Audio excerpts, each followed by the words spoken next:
Hi guys, balikan natin ang kwento sa prinsesa ng City Jaw. Nalaman na nga nitong si Charlene ang kababalaghan na pinagagawa nga nitong si Divina dahil nga mapupuntahan at masasaksihan niya sa loob nga ng kwarto kung saan magkapatong nga itong si Divina at ang kanyang asawang si Raymond. Kaya naman abot langit ang kanyang galit at hindi niya mapapatawad itong si Raymond. Kung noon iniintindi niya ang kanyang asawang si Raymond dahil ang paliwanag nito sa kanya ay trabaho lamang ang kanyang ginagawa at wala nang halong iba pa. Kaya naman umintindi siya. Ngunit ngayon saksi na ang kanyang mga mata at alam niyang may ginagawa talaga itong si Divina at ang kanyang mga kutob ay tama talaga.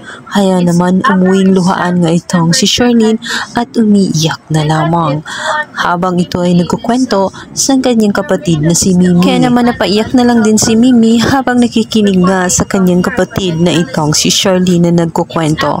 Wala siyang ibang magawa upang pakalmahin ang kanyang kapatid ay niyakap na lamang ito ng mahigpit at awang-awa sa kalagayan ng kanyang kapatid.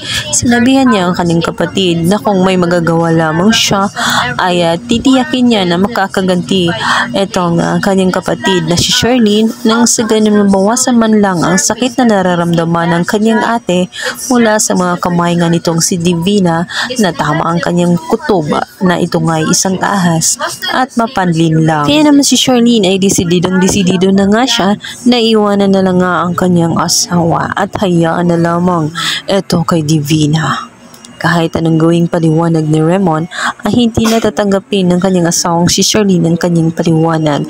Tama na ang kanyang mga nakikita at ang sakit na nararamdaman niya ay wala itong kabayaran. Sa kabilang banda, magkikita na nga itong si Mang Pascual at ito nga si Vivian kung saan ina nga nitong si Xavier at malalaman niya ang katotohanan tungkol sa tunay na katauhan nga nitong si Princess na ang kanyang ina ay hindi si Divina kundi ang totoong ina nga nitong si Princess ay ito nga si Charlene. Malalantad na ang katotohanan ng matagal nang hinahanap-hanap na anak nga nitong si Charlene na sa akala niya ito ay si Libby ngunit ito pala ay anak nga nitong si Divina.